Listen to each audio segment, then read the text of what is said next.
finishes that Eastlake chair, and she's actually was working on another chair at home.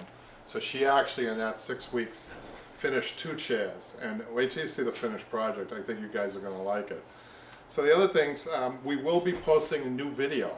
Michelle's going to be doing it. Maybe Michelle, we're not sure yet, but she has in line. She is going to be upcoming. We're not sure if it's going to be on 9/23/19. 9/23 is definitely going to be a new class, a new semester.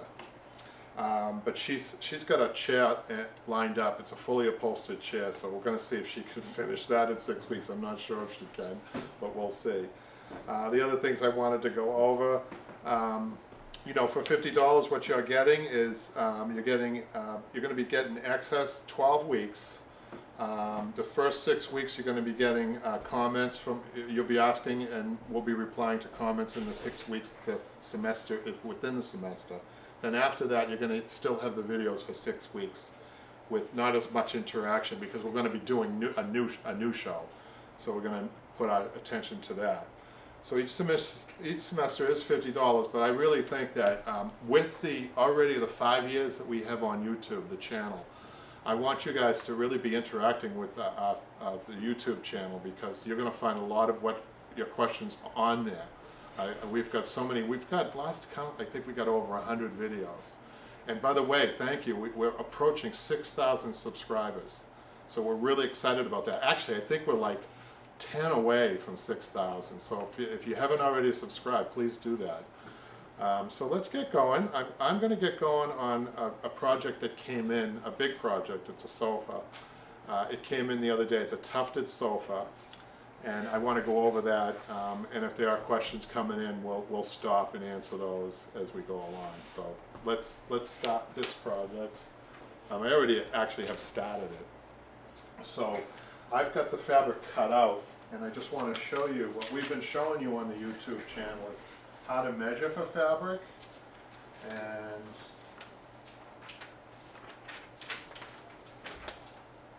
so if you've seen what we've done with that, we actually label. Just want to show you that. Fabric's already cut, so I don't have my measurements. I just redid this. I just wanted to show you the labeling. So on this sofa, I cut out the seat, I cut out the deck, I cut out the inside arms, I cut out the inside wings, I did the top arms, I cut out the inside back, the outside arms, outside wings. We've got the left T cushion and the right T cushion, and the sections of the cushions at the top and the bottom, the boxing, the piping or welting, and a center cushion, and the boxing, welting, top and bottom on the center cushion. So we are not going to do a skirt. It came to me with the skirt on. So today what we're doing a lot, we're removing the skirts to kind of modernize these pieces because a lot of the younger people are inheriting these. And it's a cool way. So we're doing a redesign of this. I'm doing a couple of other things to redesign this. But we're keeping the diamond tufting. So it's kind of cool. The customer, and you notice the fabric is kind of a more modern looking fabric. And when I take the fabric off, you'll see what was underneath there is a cut velvet. It's kind of, that in its day was a beautiful fabric. You can still get cut velvet, although I don't sell a lot of cut velvets anymore. But so let me just catch you up. So I cut it all out. So now what I do is after I cut, and if you've seen some of the other videos, you know that what I do is I dress up the piece of furniture with the pieces that I've cut. First I measure it, and then I go to the table, cut it, and then I bring all the pieces over and I dress it up. So I'm going to remove some of the covering on this. I have the outsides already tucked away. This is the inside. I'm going to take that off. So now we're never going to get to this today, I don't think. I'm going to redesign the seat on this, and I think that's going to be kind of cool for you to see that. So we're just going to take these off. I like the way that it measured. So I want to make sure that I got all my pieces. That's why I dress it up like this. So I'm going to take the inside arms off, and then I have the top of the arms. So it has a top arm and an inside arm. It has an inside wing too, which I already got tucked away. I'm going to remove the top arm over here and the inside arm over here. I'm going to pause for a second to see if there's, are there any comments or questions yet, Michaela? Not yet. Not yet, okay. So what we're going to do is we're going to take this off. So I have already got the seat and the deck sewn together. And so the reason that you have a seat and a deck and it's separate and it has to be sewn, is the fact that on a seat, the seat has to be higher than the decking. So what you do is you sew a seam, and then make sure that the seam is there to heighten the seat, because the seat has to be higher than the deck, and I'll show you that in a minute. But I also want to show you another thing on this. I'm going to pull this across here for now. So on this seat, it was in excellent shape. The springs don't even need to be touched. In excellent shape. So what we do is we remove the old cover, and we need to design this. I'm going to have to actually put another piece of cotton on this in order to bring it down to here, because if you notice, this is interesting. The cotton actually stops right here in order to accommodate the skirt. So because we're not putting a skirt on, we need to extend the cotton. I am going to look at one thing though before we do that. I'm going to lift this cotton up to see if the seat is in as good a shape as I think it is, because my pricing only includes reupholstering this, so it didn't include restoration, although if we find something at this point, we will fix it. Let me just lift this up. It's in really good shape. It's in really good shape, so we're good there. So the first thing I'm going to do in my redesign process is I'm going to trim this up just a little bit off so that it's not coming over the wood. I'm going to rely on my other piece of cotton to come down and cover that. I'm going to clean up this a little bit. I'm going to notice how I'm feeling my hands. What I'm doing is I'm feeling to see if there's any spring or any foreign object that's in there that needs to be fixed clean. Okay, see this piece here? I'm going to take that piece and just go like this.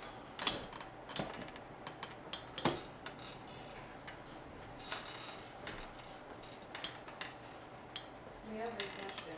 Okay, we have a question, so what's the question? Do you use foam to add softness? By Debbie Norman. Good question, Debbie. Foam, it depends on where you're using it, and for softness purposes, you're only doing that, and this is very important, you're only doing that within a cushion on softness. So your question, some people use foam on the insides, for instance, in the inside arms. You certainly can do that, but what you have to remember is when you're pulling cover on an inside arm, you're pulling it tight, as you don't want it to be on. Now on this particular piece, there's a top arm, okay? So on the top arm, when you have a top arm like this, sometimes you can soften it, but usually on the insides and even on the seat, without the cushions, you're actually upholstering firm. So your question is probably more of a cushion, of an interior of a cushion. So there are different alternatives to that.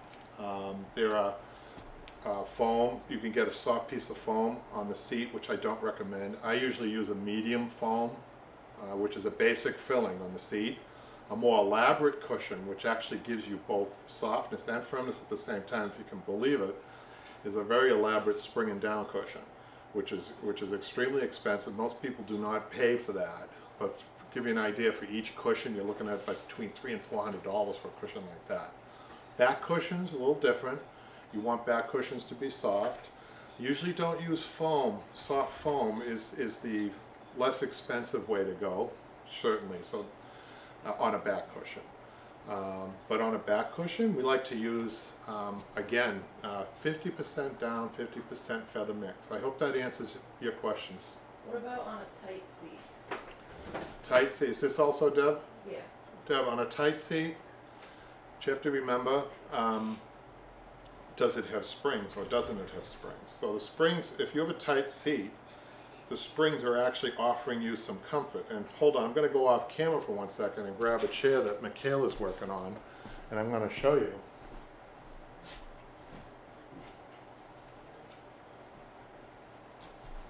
So here we have an upholstered seat, and it's sprung. It's a very old piece of furniture.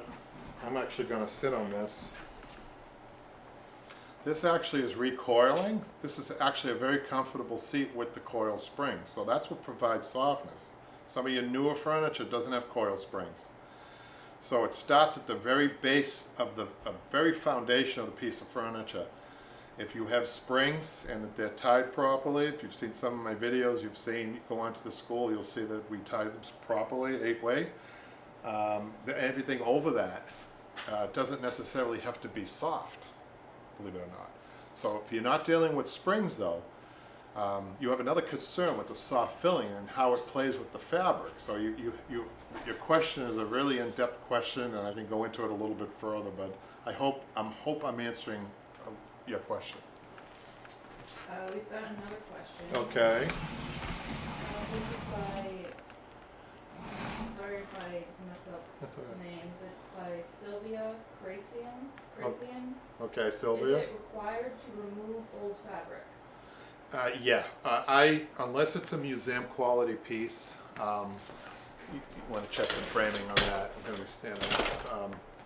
If it's a museum quality pieces, and some pieces that come to me are museum quality, we had something in here, one of our YouTube videos, which I can't just recall right now, but we did go over the old fabric because I felt that historically it was important to do that. But in most cases, you want to remove the old fabric. You really do. If there's no historical reason to keep it or sentimental reason to keep it. So that's a good question. Any other questions right now, Michaela? Not right now. Okay. So we're just going to continue with our project over here. I'm going to give Michaela's chair back because she, not only is she's looking at questions and answering questions, I'm answering questions, but she's also working on a piece of furniture. She's actually working on, so you could check out, she's got a video on, Michaela's got the video on how to remove French nails on the channel, on Broadway Upholstery School channel. So you can check that out, little tips on how to do that. But she's actually got more of these chairs to do. So I'm gonna bring this back to her and be right back.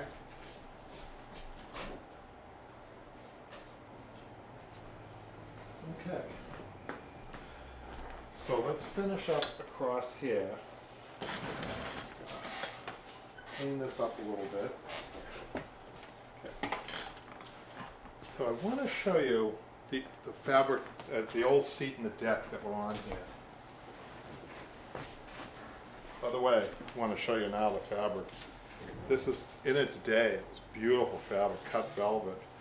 Today, these fabrics can go about $200 or $300 a yard. But there was time to replace this. It's a little faded in the back and dirty in the back. And like I said, this was an inherited piece. Okay, so I wanted to show you how they did it. Manufacturers a lot of times do this little mitered edge on the front. So it was a mitered edge that, like this. And it's a little bit more complicated for people to do this, so I have an easier way I want to show you. Of course, I can, if a customer wanted for some reason to do this, I would do it. But I'm going to show you a little easier way, and the only way, the reason I can change this is because this is not a wire edge all the way to the corner. It's actually a hard corner, and it's wire edge on the front, which adds comfort. But I can redesign it because it has the hard edge on the side. I don't know if you can follow that, but what it requires really to do, to change it, is instead of this mitered edge, which sometimes doesn't always point out great for people, I'm going to make just one seam across. I'm going to sew the seat and the deck together. I have to redesign a little bit of the seat, but I'll show you that in a minute. But so the reason I do this, I think it's a better seat. I think there's less seams. And I think if you can do less seams on a seat that gets a lot of play, it's probably better. Okay, so let's just fold this up. So I don't use patterns. I think, the more experience you get, the less you want to use patterns. Patterns are dangerous to use because on this here it's not, but if you use patterns for everything else, you have to remember that that's already been cut.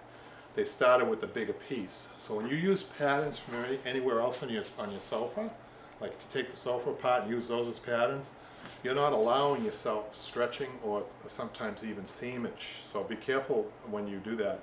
So look at some of our, we have other videos where we actually go through the process of the measuring in depth. So I suggest that if you're taking a class, I really encourage people who aren't taking the class to jump on board because you can still get the first class in the first semester and the second class. What you're getting is, with the videos on YouTube, you're getting great support on that. But what you're getting with the online classes is much more time with an apprentice, such as Michaela and Michelle, who we got up there, and we got another one coming up with Jimmy. What you're getting is they're asking questions that you would ask, and there are I think on at least every class 1 or 2 really good tips that I think are worth the price of the class that you're not going to get on a YouTube channel. It's just that when I'm doing a YouTube, I'm not thinking about those questions because it's very mechanical for me or for any professional upholsterer. I think that's what's going to make us different than anybody else, is that we're offering that apprentice working with me, and I think they're asking the right questions. So let's get moving on this next thing.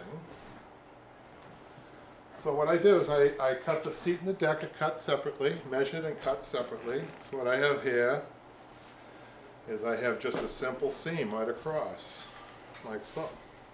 Okay? That's the deck portion, and this is the seat portion. The other point I wanted to make out, if you have enough fabric to self-deck, this is a self-deck, meaning that we're using the fabric, the same fabric for the decking. Sometimes we switch it out. We have a decking fabric that's beige or some of it's black. The reason it's important to self-deck this piece is because it has 3 cushions. So when people sit down, or even when they don't, if you're across the room, you don't want to see anything different color in between the cushions. That's custom work. So I am going to put this aside for a minute. I'm just going to leave it right here for a minute. Okay. I'm going to do something. I'm going to hope this, I'm not going to regret this. I'm going to tip the sofa. It's a very heavy sofa for the camera.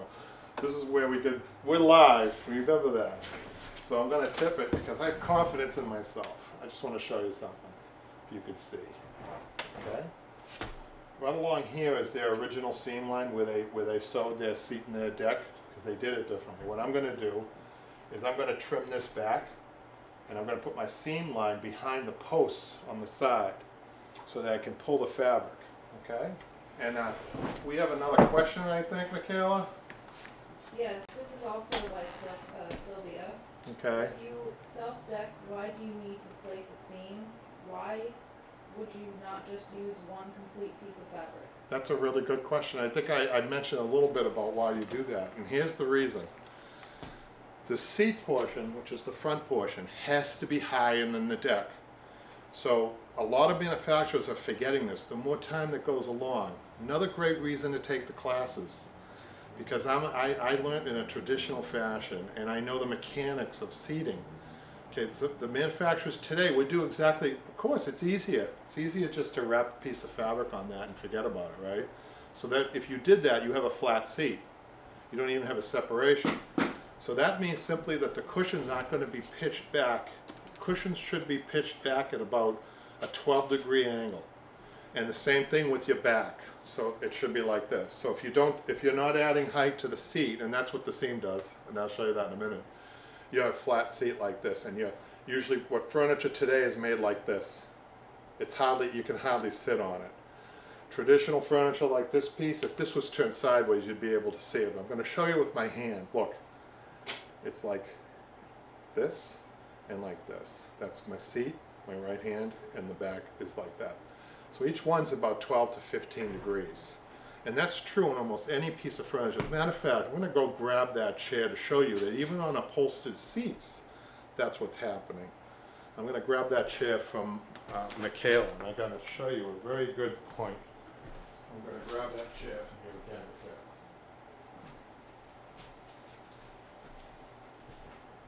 Even on upholstered seats.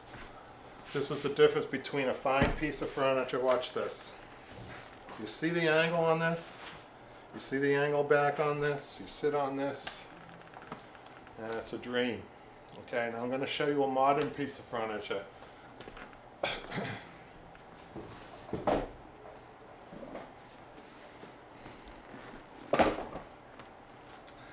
You see how this, I don't know if you can see this together, Michaela, can you just pan down? You see how this is wedge shape? So when I sit on this, it doesn't matter how much padding you have. If it's not done right in the beginning, it's not going to be as cozy. And I really do feel like I'm wedged in here. So I'm going to put this over here like this. Now when you have cushions, It's even, and you do it properly with springs on the bottom and a cushion, you know, you can even go to a foam cushion with springs on the bottom and a soft back. This isn't a soft back, but it actually is a latex back, so it's really soft. It actually is soft. You're gonna get premium seating on this. Okay, so let's bring this back. Any other questions, Michaela? Not right now. Okay. Great job. So if you hear that tapping noise in the background, is Michaela's taking out those French nails one at a time. You know, we see where you can get the rolls of, I would stay away from this. It comes in rolls, these French nails, and every 5 or 6 has an empty space that you can put a real tack in. Usually that tack that you put in is a different dialot, so it doesn't look great, and all those other tacks aren't secured, so I'd stay away from that. The proper way to do French nailing is one at a time. And watch, we have, again on the channel, go back to the channel and look, I have a chair that I'm doing on that. You just look it up, search French nail, how to install French nails, and you'll find that video. But anyhow, let's get back to this. Boy, we got a lot of information for you guys today. Do we have any other questions? Not right now. Not right now, but we'll probably get more. So, I'm now going to bring my seam line, where I'm going to put my seam from the seat in the deck. I need to bring that back a little bit, so that's what I'm going to do now. So I'm going to take the cotton first and just trim the cotton. Now we know you can't see a lot of this. We're not set up really today for a real close-up shots on this. So I'm trimming the cotton to that post. Okay. One second, that's information for you. Sound good? Okay.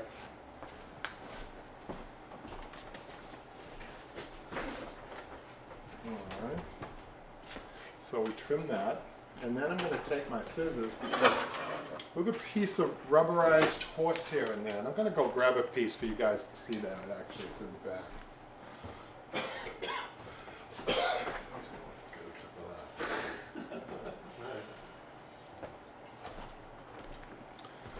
So, if you've seen my other videos, you know that I use a combination of synthetic and natural fibers, and I think I've got the proper mix. Okay, I don't exclusively use one or the other, but I mix it up. And the rubberized horsehair over springs is really a great thing because it takes it levels off the springs a little bit, and it actually adds to the batting building process. So this sofa has some of this, which I need to trim. So I'm going to trim that now. I'm going to trim it back on the sofa. But that's what's in there, so I just wanted to show you that. I'll put that aside for now. And got my big pair of upholstery scissors. You need a good pair of scissors if you're going to do this work, right? And I'm just going to trim that back. Because the reason I have to do this is because I have to stitch that. I have to stitch to that burlap. I can't stitch through the rubberized horsehair. So I need to go down to the burlap, and there's a piece of burlap. I'll show you a piece of burlap in a minute for all you beginners out there.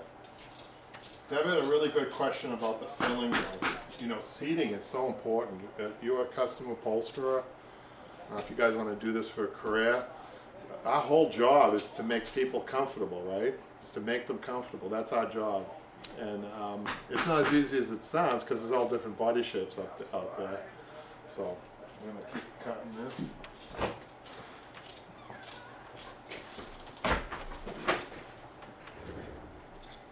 And then I'm going to show you this after I cut it. I got one piece cut. I have to cut the other side.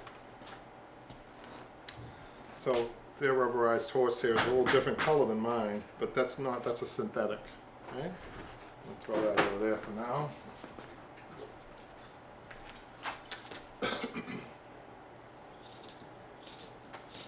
So we can call this redesigning a traditional diamond tufted skirted sofa, and we're modernizing it.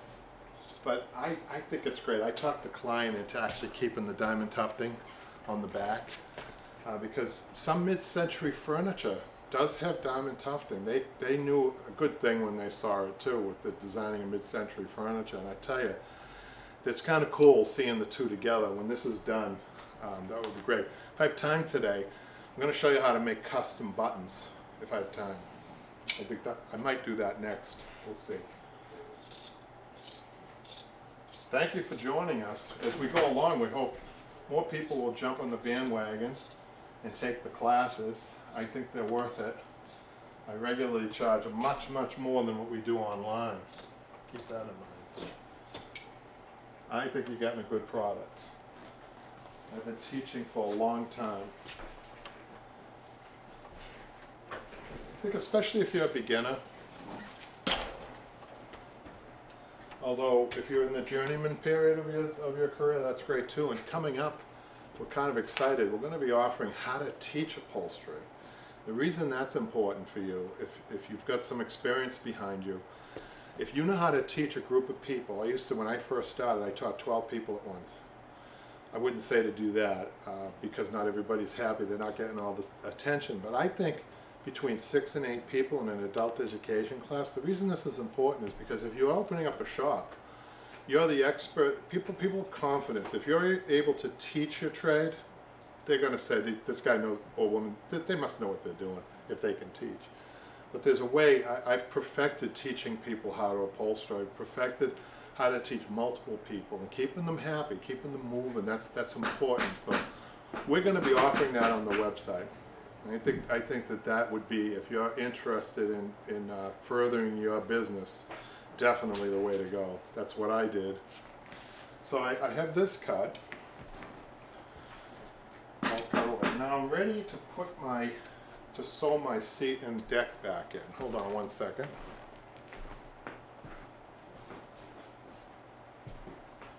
All right. Let's get my seat out.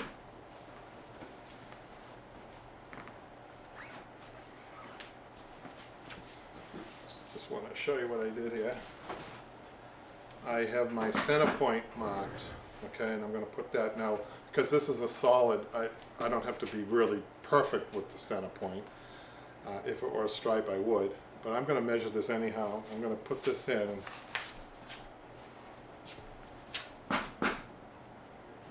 should you put it in the right way? This does have a front and a back to it, this fabric. And what you want to do, make sure you don't upholster your scissors into the piece of furniture. I've never done that.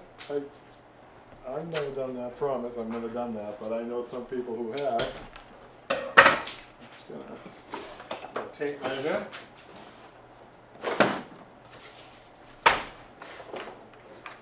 To go off camera a minute for my tape measure. And don't rely on that. I mean, you have a center, leg here. Sometimes they're off-centered, so don't always rely on that. Actually measure to make sure. I'm going to see how good they are. Let's see if that's in the middle. Looks like it's in the middle, but you never know. Okay, I got 78. So it should be 39. Dead center, right in the middle. Okay. So I'm going to eyeball this because, like I said, it's not a stripe. I got my center notch line. Gonna line it up to the center point there. Now watch what I do. I'm gonna sew this down first and not worry about any cuts or anything first. That's another mistake people make, is they pre-cut. Never pre-cut until you have something anchored. That's almost true in everything. You have to get it anchored to a certain point in order to cut it.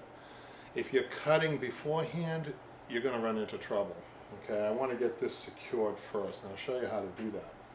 So what I'm going to do is I'm going to bring both of these pieces, the seat and the deck, through with it folded back, through to my outside.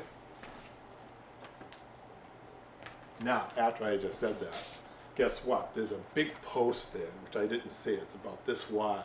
So I have a problem, and I'm live. So what do? In upholstery, you have to be a good problem solver. Okay, so I just told you you can't cut don't cut pre-cut. Now I'm gonna tell you have to cut because there's only a little space in between that big post. It's like a little space this wide. Now I have to pre-cut it. I have to be real careful. And that little section has to go through that post. So it's a different approach. So upholstery's like that. That's what I like about it. You challenge. All these things come up, these little challenges. So what I'm gonna do is I'm gonna bring this back. Believe it or not, now I have to have a whole different way of looking at this. I'm gonna bring this back. I have to be real careful with my cuts though, because if I make a mistake, now, I get easier to make a mistake at this point. It's just really weird how it's finished. Every frame maker is different. So now on live TV, I'm gonna attempt these cuts. I feel like I'm walking on a tightrope here. Yeah, I'm gonna get my sharp pair of scissors to do this too.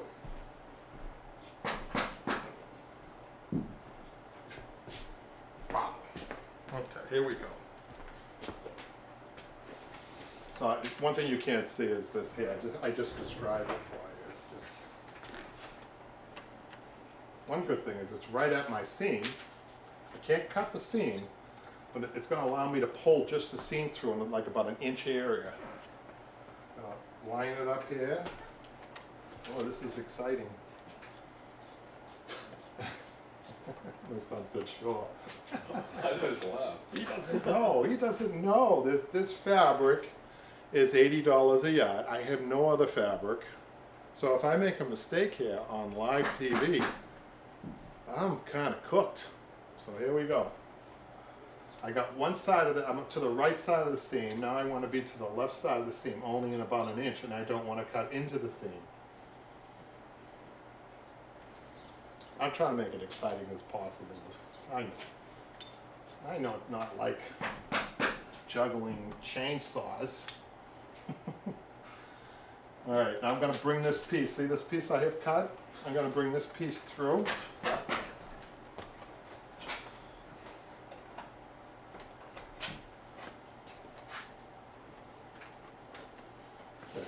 Now, I'm not going to cut that any deeper, but it looks good so far. I'm going to cut the other side. I'm going to go back and refine those cuts in a minute. So let's go to the other side.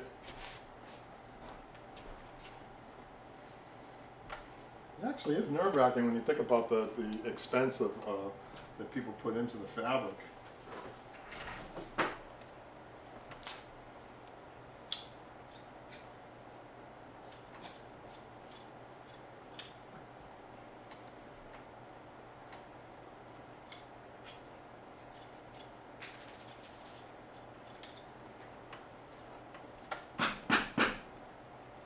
Bring this, feed this through.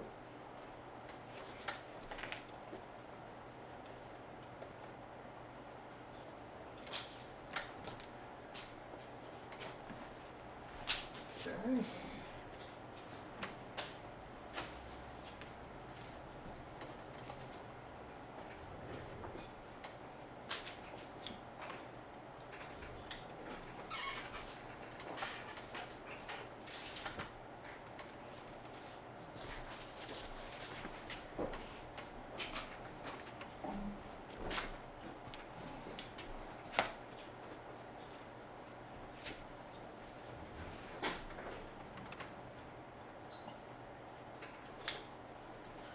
Sorry to interrupt that, but you might want to answer some of the questions that our students Do you have them? Those I mean, they questions? didn't send them in, but there's been a few questions that have been asked, so Sure. we can address that. Ask me. But So we've had how long you'll be able to access these classes for? You know, once they We've already answered that question. So you can access these classes for the 6 weeks that they're up, and then 6 weeks beyond that. But the 6-week period that they're up are these live classes. So keep that in mind. Once the second set of 6 weeks is not no contact at all, Patrick, or partial. We'll do our best. We'll do our But best. by that point, we'll be focused on the next semester. Right, we'll be focused on the next semester, and we'll be doing live YouTube classes for the next semester, which will be every week. Now this week, they were on. We're going to try to get those regularly scheduled on Fridays, between 4 and 5, Patrick, on Friday. Yeah, it all depends on, we're trying to get Michaela, she's Each a week better is- speaker, so Each week is a little. she's the question answerer. Right. So Ask today, her. Saturday was, because, we're not gonna be 100% steady on that, sorry about that, but maybe as we get going, we will be. But, okay, so anything else, Patrick? Any other information for people who are watching right now? And will be watching?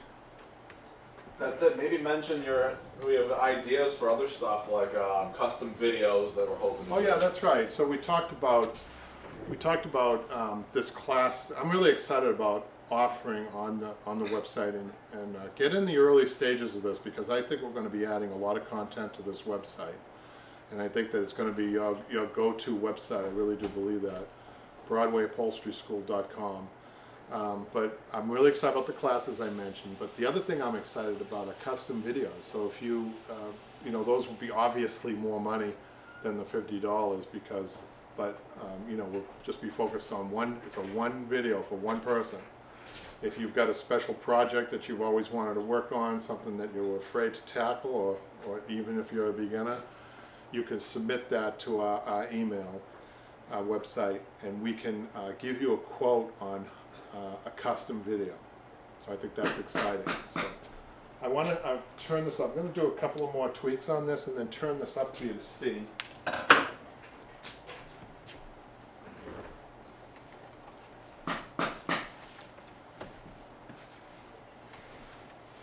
So.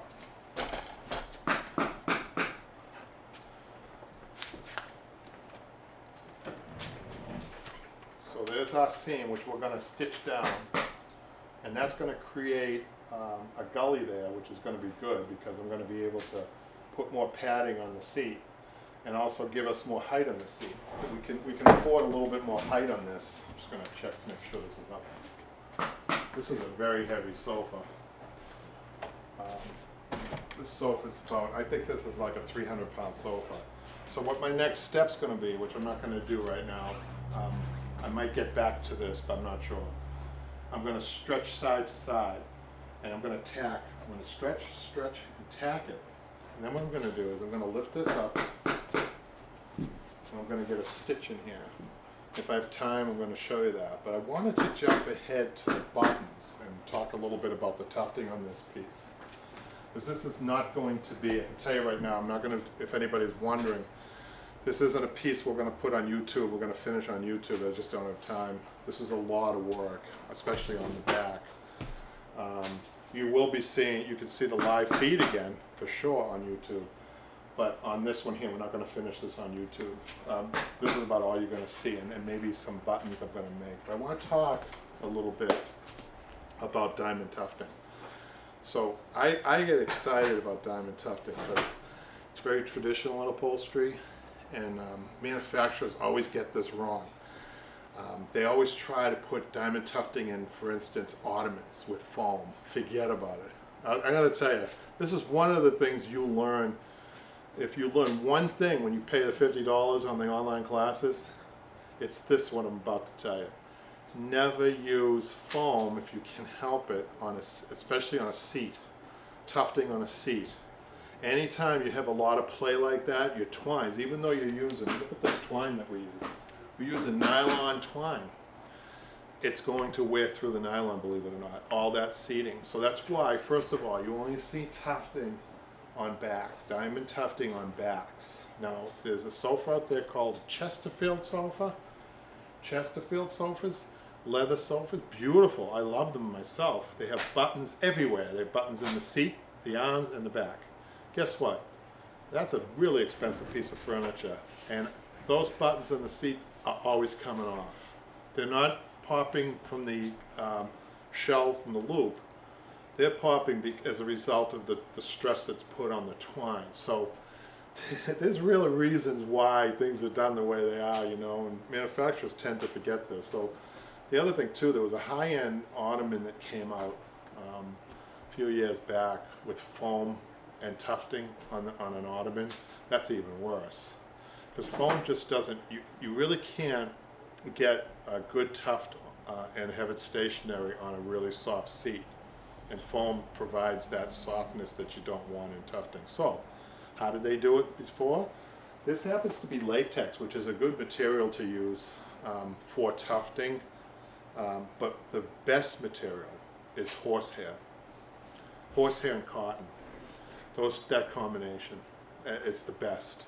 It gives you the firmness. You need the firmness. But the thing about horsehair is that it has these, there's multiple hairs and it's a little springy. It looks like a spring, it's curled. So each one of those hairs is like a little mini spring. So that's why it works really good with upholstery, but it's expensive. That's why I like to keep as much of the original. I talked to you earlier about what do I keep. I try to encourage people to keep their horsehair. We talk about that when we have a job that comes in. First thing I say is, this is horsehair, we want to keep it. Let's try to work with it. We can repick it. We can clean it. We got another question here, so hold on. Somebody asked, his name is Jack Copra. Okay, Jack. Sorry if it's hard to pronounce. Do you do any marine upholstery?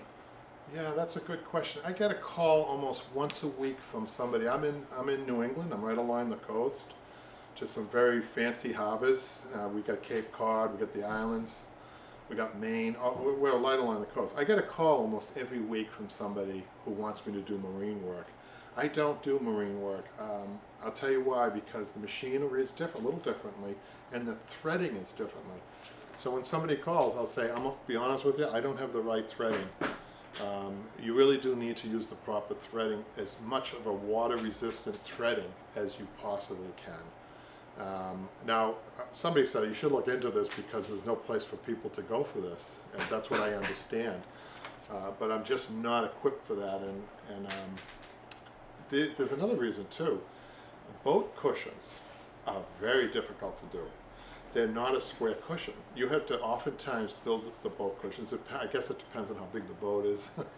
If they can get a square edge in a boat, that's one thing. And I've done this sometimes with a fully upholstered piece of furniture, and then somebody takes it on their boat.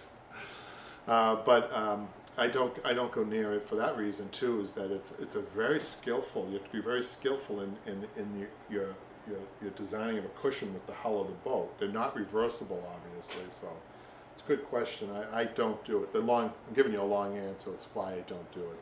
But we don't do it here. Sorry about that. So let's talk a little bit about. Hope that answers your question, Jack. I'm going to talk a little bit more about this tufted back and how tufting originally, historically, tufting is one of the ancient forms of upholstery. You're talking over 200 years. And Hey, Dad, Debbie wants to see you do the buttons. I know. Does Debbie have a button machine? Not sure. I want to talk a little bit about the tufting, and then we'll get to the buttons. I'm kind of excited about the buttons myself. I like a good button, man, because if you have a bad button, you do a job like this, and it pops on you, that's a bad button, and that's a bad day, because your customer's going to call you. This is important, and I do need some time to talk about, so I'm going to just finish this up. So originally, diamond tufting was to enhance the plain, bland fabrics that were only available 200 years ago. So the upholsterer we used to call, I don't know if you see my needles up here, we used to be called needle artists. We're artists, and we still are artists. I like to think of myself as an artist sometimes. But it was to enhance the bland fabric. So it was up to the upholsterer to enhance the bland fabrics, and that's one way we did it. But look what they put on this. This is interesting. They put a very busy, beautiful fabric on this, and the tufting gets lost. You can't see the beautiful hand tufting in here. I bet you can't see it hardly on the camera, but there's deep tufts in here with pleats. Okay, so I'm excited that they picked a bland or fabric, a plain fabric to enhance the tufting. They're not gonna be unhappy. So let's go to the buttons. Who was asking about buttons, Patrick? That is Debbie. Debbie's been asking some really good questions. So we're just gonna pan over here to our first thing you have to do, really, if you're getting into being a professional upholsterer, or even in your journeyman period, or you're doing a lot, you really do have to invest in a good button machine. So I'm going to warn you about hand button machines. And anything with more than one moving part, I guess, is classified as a machine, and we call this a button machine. But those handheld ones, you can never get the proper push together on those two components, which you have two components on your button, three components, your fabric, but as far as the metal portions, you have your shell and you have your loop. So when you get the shell and the loop together, you need some force, and this does it. So I'm going to show you. I've been into places where some people have done these buttons and they weren't done well, even on a professional machine. You got to be real careful of your dies. You should have new dies. Dies wear out. If they wear out, you don't get a good together. But I've seen where you probably have too. You've seen just the silver portion of the button. You've gone into places in like, you know, seating areas and public places, and they're not on. That's because they didn't do a good button. They weren't careful. I'm going to show you how to make a good button. But you need the good machine. Sorry. So you all need to Google button machines and get yourself a button machine if you're going to do this professionally. It's really important, really important. Don't get those ones you can get in the craft stores. They don't work. They might work on shirts or something that's not used heavily, but you know, you do use your furniture heavy, even on the back. So let's get going. So I have my buttons. I need 40 buttons, okay? So here's the temptation, right? I'm tempted to use the cutting die that came with this. So we have some dies. These are number 22 buttons. This is the loop, and this is the shell portion, okay? So I'm going to show you the loop portion goes down here. It has a spring on it, and the shell portion goes up top here. Let me show you how you load it, okay? The first thing I'm going to do is tell you, if you do invest in your cutting dies, you're going to get 3 cutting dies. You're going to get the 2 that I just showed you, and you're going to get this. That's a cutting die. Don't use it. I'm going to show you how to cut a button that does a better job at cutting, or a more precise job of cutting than the die does. Believe it or not, it doesn't sound right, does it? In other words, the die cuts the fabric a little too small, and that's not a good thing when you're hand loading the fabric in. I'm going to show you that in a minute, so I'm going to put that aside for now. So I'm just going to tell you that one tip alone, or a couple of tips within just making buttons, I really think I hate to keep hopping on this, really, but I think it's worth the price of the class to get these tips. So we have 15 more minutes. My producer tells me we have 15 minutes. So I'm going to show you, I'm going to do one at a time first. I'm going to cut one at a time. We have another question. Okay, this is from Sylvia. Hi, Sylvia. Without giving away a brand name, what does a good one run for cost? What sizes of dies do you recommend somebody purchasing? Okay, really good question. So we have 15 minutes. The last I looked, I think they were about $400 in the die, the button machine itself. And I'm just guessing here because it's been a long time. I'm just going to guess here. The dies, I hate to tell you, are expensive too. I want to say the dies are about another $100. And then you need the buttons themselves, you know, the buttons themselves. And those could be another $30. So I still think, though, if you're going to be doing this a lot, it's a good investment. Unless you have a friendly upholsterer in the neighborhood. I've been told I'm friendly, but other people have said that other upholsterers maybe not so friendly. I'm just kidding. But if you have an upholsterer in the neighborhood and you can warm up to that upholsterer, maybe bring him a cup of coffee. Maybe he'll let you use his button machine, or maybe he'll even make you buttons. Sometimes I even do that. But it depends on how many. 40 buttons is asking a lot. But if you've got a couple of buttons you need on a small chair, I would do that. You know, it's called customer service. But if you're getting into, you know, doing a few pieces, you want to do this for a living, definitely invest in one. Okay, now I'm going to show you how to cut the button. Okay, what you're going to do is you're going to take the die, and you know, some people make little cardboard cutouts to match the circumference of the die. I don't even do that because I think you get a better fit on this one. Got to be careful when you do this. So take,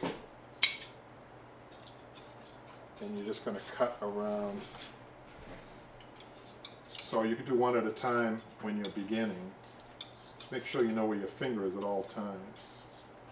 Okay, so if you're not comfortable with that, and you do one of them, you certainly can use one of them as a pattern, okay? But I have that cut. And the reason I have that cut, your die cuts it on the inside of that your cutting die cuts it on the inside of on this die, and that's a little too less than what you need. This is cut to the outside of the rim. So what I'm going to do now is I'm going to put the face side of the fabric in like so. Now you're going to see why cutting your own dies, hand cutting your own dies is a good idea. So this shell has to be put in like so. Okay, and this is a little tricky, especially if you've got big fingers like me. My son calls them sausage fingers. You push in with your thumb like so as much as you can, or your pinky. And then what you need is you need a pencil to push it in. Some people have dowels that they use, which is a good idea. I push it in as much as I can. So that brings the slide up. You got to be careful that you don't touch the slide here. So I've got my fabric and my button pushed in as much as I can. Okay. Now I'm going to show you this. I'm taking my loop section and I'm putting the loop in like so. So when if you've seen buttons that have come off, I'm going to come close to the camera to show you this. You've seen the button looks like this when the top cover comes off. That's really bad when that happens, because once it's upholstered, your piece is upholstered, it's not easy to get to replace that button. You have to make a new button, but then to put it in, you need the tension of a slip knot. And if you've seen my other videos, go on the channel. I've got over those 100 videos. We show at least one episode of how to make a slip knot, a recent one that we just did. And you need that when you're doing buttons after the button is made. So let's put this in now. This goes in the bottom of our button machine. Okay, and then we have to put our top piece in, our shell piece in, and we have to make sure we don't touch this slide. We put this in without touching the slide. Now it's in there together. Now here's where you need a little force. What I usually do first is I squeeze, put a little bit of weight on it to make sure that this is secured, this machine. And then what I do, just for good measure, I do a little push like that. And that should do a good button. Live TV, do we have a drum roll, Patrick?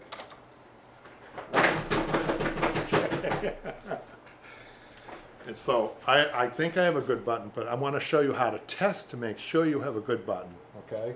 And now if you've got one of these little button machines at home, you can try this to see if I speak the truth, because I want you to thread with a nice heavy piece of twine the loop. All right, I want to hold both ends. I'm holding just the shell portion, and I'm pulling at the same time. I'm putting some force into this, and I'm going around the button. Look at this. I'm forcing. See that?